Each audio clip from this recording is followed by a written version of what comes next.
So I get the joy tonight of offering a story.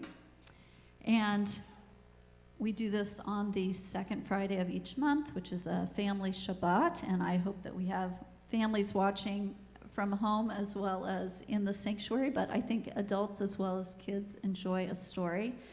This is a Jewish story that goes back at least 200 years. It is said to have been created by Rabbi Nachman of Bratslav, one of the great Hasidic thinkers. And my hope is that at the end, you will share with me what you think Rabbi Nachman was trying to say through this story. So here's the story. There was a king and a queen, and they had a son, the prince. And he was the light of their life, the most important thing in their life. And they did everything that they could for him. They gave him the best education. They made sure that he had every opportunity to do whatever would help him to excel, because they believed that one day he was going to be king. Well, one day the prince was struck by a terrible malady. He did not get a fever or have a headache or any other bodily ailment, but he became convinced that he was a rooster. A rooster.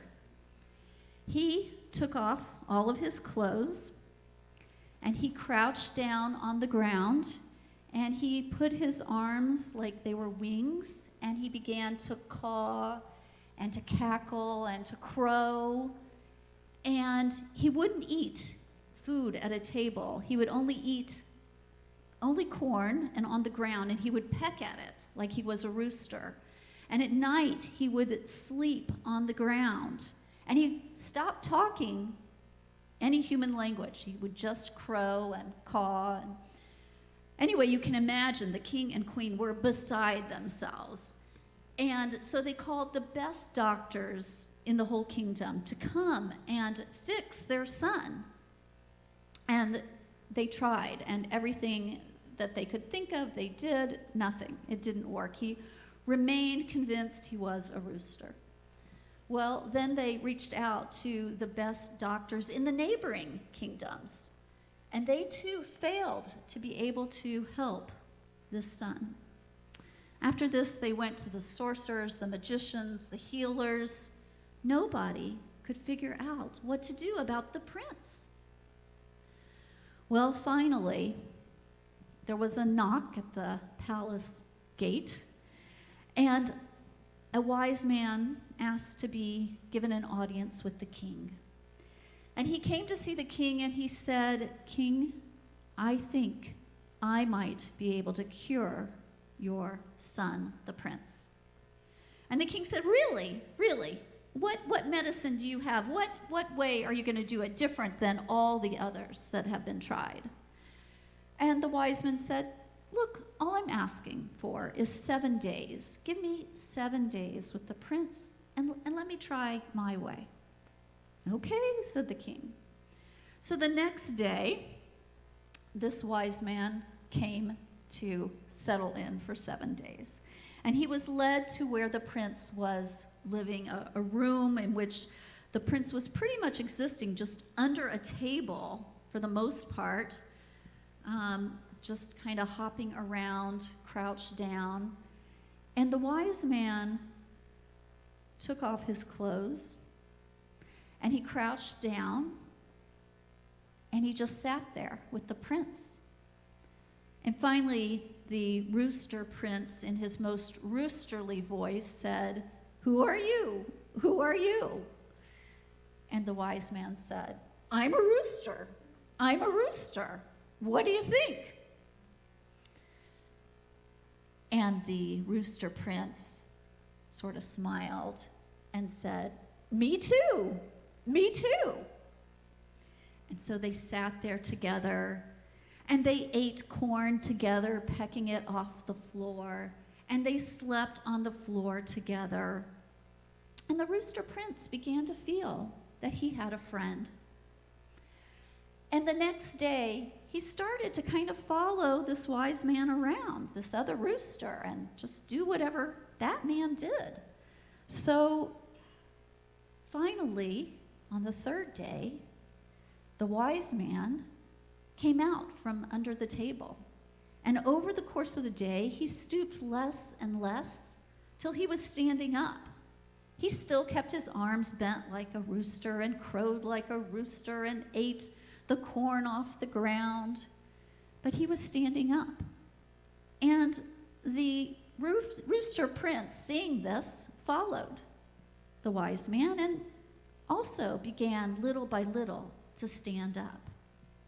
Well, the next day, the wise man put on pants and a shirt. And the rooster prince said, "What are you doing? Roosters don't wear clothing." And the wise man said, "It's true. Roosters don't wear clothing, but I'm cold, so I'm going to wear clothing, and I'm still a rooster."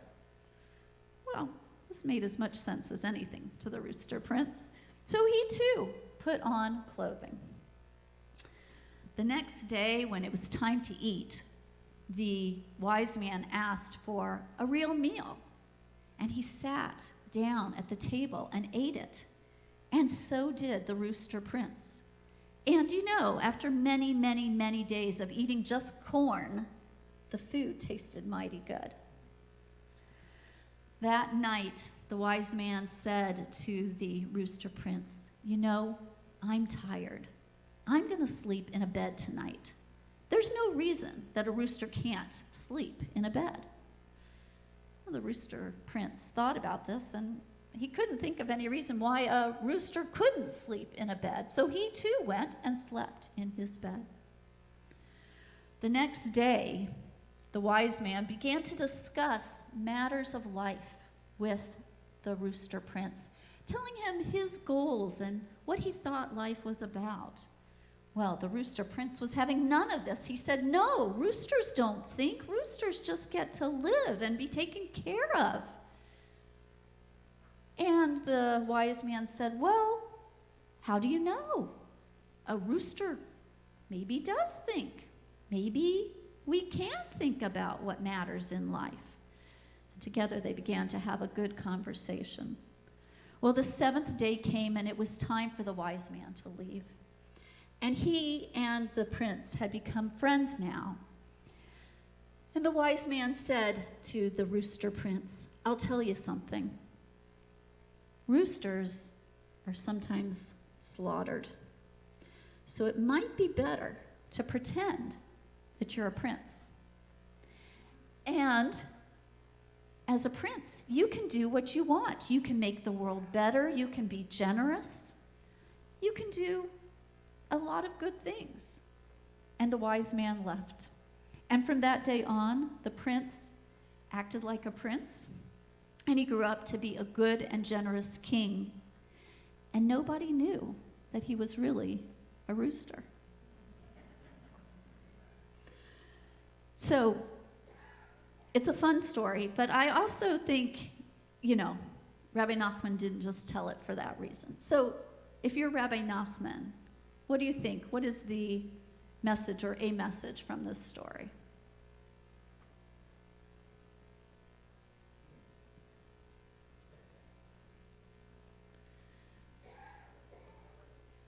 What? Thoughts? We need friends. Good. Yes.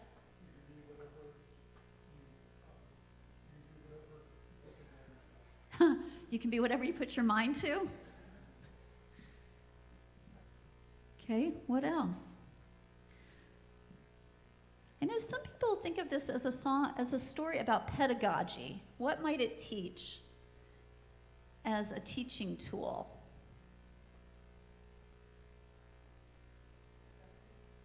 Acceptance. Very good. What else? Start where your pupil is, maybe, and go from there. Anyway, I hope you'll continue to think about it. I think it is a story that is wonderful about maybe listening to each other, opening up to different perspectives that are not our own, and being able to see through others' eyes, rooster or not. Rabbi, Yes? could you let people know that about Rabbi Nachman in terms of his mental health? Okay. So, yeah, so that's a good point. Rabbi Nachman of Wroclaw really struggled with mental health, and he's the one who told us we should go outside every day and get some time in nature to talk to God. But he was known to have dark moods and struggle. So maybe that story is also about how we all need people to reach out to us sometimes. Yeah. So anyway, I hope you enjoyed that story.